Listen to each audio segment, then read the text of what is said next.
好，各位同学，大家好。那接下来我们来看丘本物理实验第二个静力平衡这个立桌实验我们前面呢有看过这个立桌的影片。那接下来我们来看一下民国78年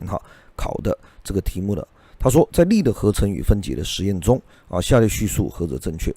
？A. 立桌是否水平不会影响到实验结果。那基本上这个是错的那我们在物理里面有些实验需要水平，有些实验不需要水平。那立桌需要水平。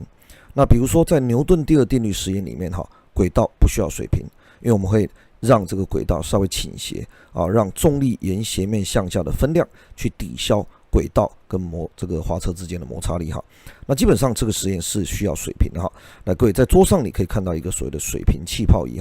那我们呢要调整这个水平气泡仪让气泡在正中间。那主要在调整这个桌角的螺丝，我们在影片的时候其实有提到过那这个基本上你要保持在这个水平状态，因为呢如果这个是水平气泡仪的照片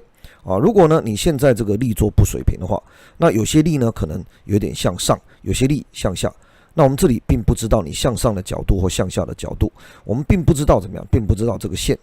好，这个往上往下的角度到底是多少？所以呢，我们没有办法去量这个角度，所以我们没有办法去算这个水平分量。所以一开始的时候呢，包括这个滑轮的沟槽也必须要维持在同样的高度，立桌呢也都必须要怎么样维持在这个水平的状态，否则就会产生这个实验误差。好，所以第一个呢是需要水平，所以 A 基本上是错的。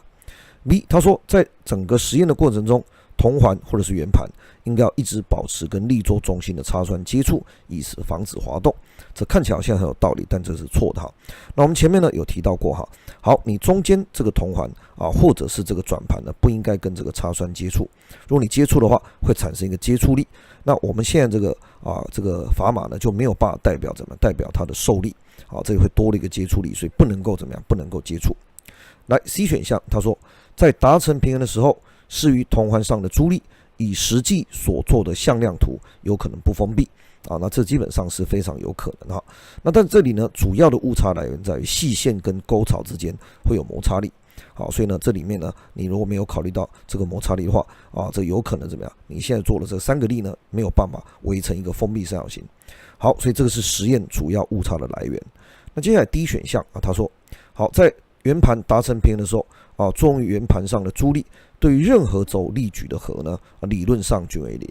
好，各位，那如果它达成静力平衡的话，合力矩等于0，合力等于0。各位，如果是静力平衡的话，那基本上你对任何轴合力矩都是0。那这个题目呢，其实能够考的细节不多，所以他说理论上均为0，那这是对的，没有错。来，E 选项，如果呢有3个不互相平行共平面的力作用在圆盘上，在圆盘达成平衡的时候，理论上这3个力一定要交于同一点。好，各位，这是对的，没有错。我们前面呢有提到过，在上课的时候老师有讲过，3力成平衡，如果力不平行的话，那力的延长线这必须要交于怎么样？必须要交于同一点，否则它就会违反怎么样？违反静力平衡的条件。所以这个题目呢，答案是什么？答案是 C、D、E。A、B 呢，我们前面解释过，所以这个题目呢，相对来讲，我想应该是比较简单。好，那我们透过前面的影片跟照片呢，提供给大家参考一下。